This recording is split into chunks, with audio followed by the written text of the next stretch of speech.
Bonsoir. Merci d'avoir accepté cette interview. Bienvenue, je suis maire. Et je suis maire depuis 2013, donc c'est mon premier mandat de maire du 19e arrondissement. Vous savez, en général, les maires adorent mettre en avant leur bilan de bâtisseurs.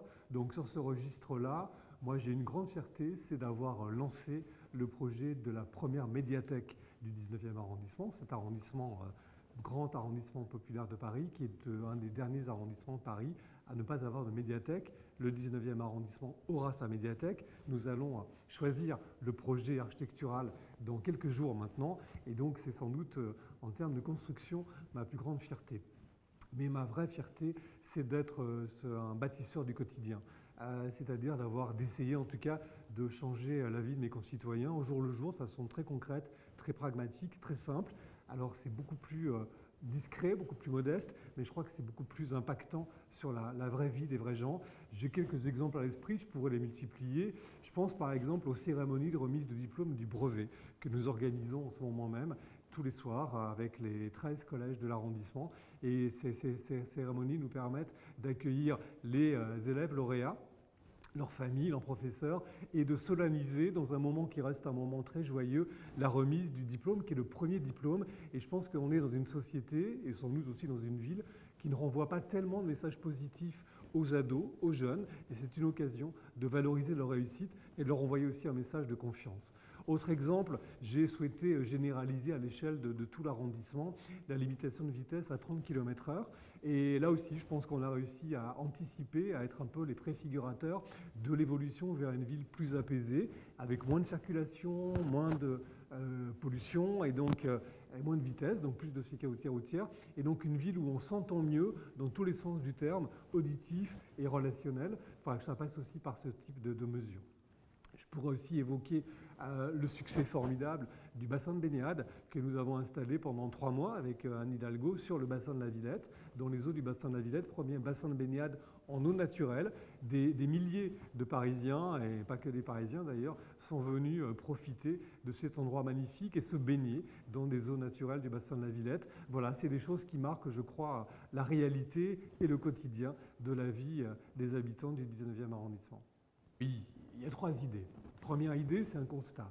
C'est que depuis que cette place a été aménagée telle qu'elle est aujourd'hui, en 1989, les choix architecturaux, qui avaient une audace à l'époque et qui avaient un intérêt architectural, se sont transformés, ont transformé la place en zone propice aux mésusages, aux usages non souhaités, en l'occurrence à l'installation d'une scène de toxicomanie à ciel ouvert, avec des recoins, avec des promontoires, des postes d'observation. Bon, premier élément, on a objectivement une place qui, telle qu'elle est configurée, favorise l'installation depuis 30 ans d'une scène de toxicomanie.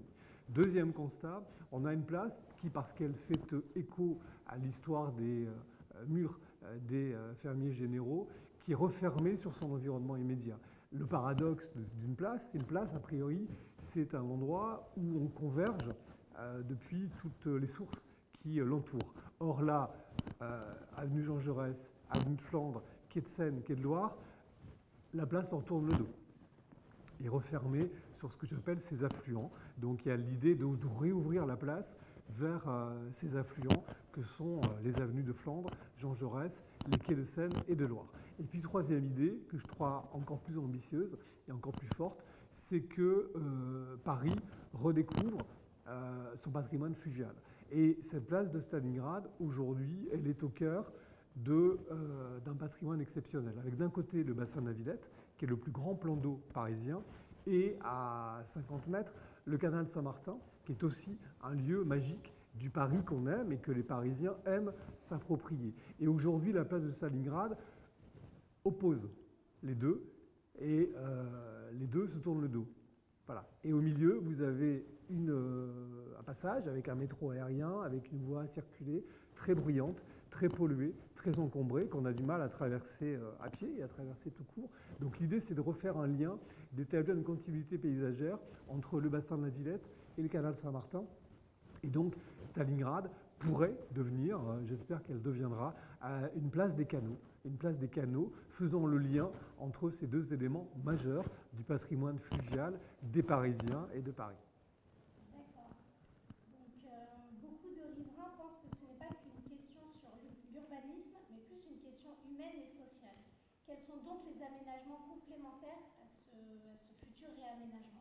Alors, le projet de création de cette nouvelle place des canaux est de toute évidence un projet de moyen long terme. Par rapport à la situation à laquelle nous sommes confrontés quant à la présence d'une scène de crack, il est évident que les réponses sont diverses et elles sont à l'œuvre. Il y a la nécessité d'assurer la protection des habitants du quartier et de démanteler les réseaux d'approvisionnement de cette scène de crack, parce qu'on a quand même du deal, pour être très simple. Et là, il convient effectivement d'assécher les réseaux qui approvisionnent en faisant beaucoup d'argent le malheur de tous ces usagers. Donc il y a une réponse en termes de sécurité et de protection du public. Il y a évidemment parallèlement une réponse en termes de prise en charge sanitaire et sociale des toxicomanes, parce que ce sont principalement des malades, en tout cas des usagers en grande vulnérabilité sociale, sanitaire, psychique souvent. Et donc il y a évidemment la nécessité d'apporter des réponses en termes d'accompagnement sanitaire et social avec les associations spécialisées. Et c'est le travail que nous faisons avec l'ARS, l'Agence régionale de santé. Et nous avions la semaine dernière encore une réunion avec le préfet de région pour coordonner les interventions de l'Agence régionale de santé, de la ville et de la MILDECA, la mission interministérielle de lutte contre les toxicomanies, pour justement monter en puissance sur tous les dispositifs d'accompagnement et de prise en charge sanitaire, sociale et psychique. J'insiste sur ce dernier terme parce qu'on a aussi de vraies situations de souffrance psychique pour les usagers qu'il faut prendre en charge, ce qu'on ne sait honnêtement pas très bien faire encore aujourd'hui. Nous partageons évidemment à la fois le même constat et la même conviction sur les pistes et les orientations de travail qui doivent être mises en œuvre. Nous les partageons avec mes collègues maires des 10e et 18e arrondissements, avec la maire de Paris, avec en l'occurrence les autorités de l'État, qui partagent elles aussi le même constat, le même diagnostic. Et c'est ensemble que nous essayons en effet de mettre les dispositifs et de trouver des réponses et des solutions qui permettront de régler durablement la situation, en apaisant la situation sur Stalingrad et les quartiers alentours, et puis en prenant en charge, mieux qu'on ne le fait aujourd'hui, avec les dispositifs de l'Agence régionale de santé, les toxicomanes, qui sont quelque part les victimes, les premières victimes de leur toxicomanie. Et puis je pense aussi que nous aurions intérêt, et c'est aussi ce que je porte, à associer, à intégrer le territoire voisin de Seine-Saint-Denis, parce qu'en termes de bassin de vie, la réalité de toxicomanie, de la scène du crack à Paris, elle a tendance à s'élargir, pas seulement d'ailleurs aux 3 arrondissements que vous avez cités, mais ça va jusqu'aux Halles, et c'est en train de gangréner, si j'ose dire, le sud de Paris, et puis évidemment le nord-est de l'agglomération parisienne et le territoire de Seine-Saint-Denis sont évidemment eux aussi en première ligne sur cette problématique. Donc on a vraiment intérêt à construire des réponses à l'échelle de ces territoires-là et à ne pas s'enfermer dans une vision trop réductrice de la situation. Alors d'abord, on va alors faire partager la difficulté à laquelle nous sommes confrontés, le constat auquel nous sommes confrontés. Et puis depuis, il y a un certain nombre de jurisprudences qui sont intervenues et qui assouplissent un petit peu le veto des ayants droit. Bernard Rouette n'est plus de ce monde, mais ses héritiers, ses ayants droit, eux, continuent à effectivement garder un droit de propriété intellectuelle sur cette création architecturale. L'idée n'est pas de la critiquer, l'idée c'est de la faire évoluer. Je pense qu'une écriture architecturale répond à une époque, à une ambiance, à une évaluation des besoins, et finalement que depuis 1989, le constat, les besoins et l'analyse urbaine aient évolué me paraît assez recevable. En tout cas, j'espère que nous pourrons en convaincre les ayants droit de l'architecte et qu'en tout cas nous pourrons continuer à avancer, sachant que ce projet, nous le portons et nous voulons le porter avec l'ensemble des habitants et des riverains de la place, parce que cette place, c'est quelque chose qu'on doit inventer pour ceux qui l'habitent et pour ceux qui l'habiteront, pour ceux qui la vivent et pour ceux qui la feront vivre. Donc c'est un travail collectif, participatif, et les ayants droit de Bernard Rouette y auront naturellement toute leur place. Alors, les services de l'État au niveau régional, j'ai cité l'Agence régionale de santé, la MILDECA, la préfecture de région sont mobilisés à nos côtés, c'est l'essentiel.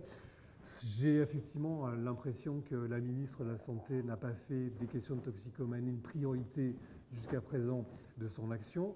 Je pense que c'est dommage.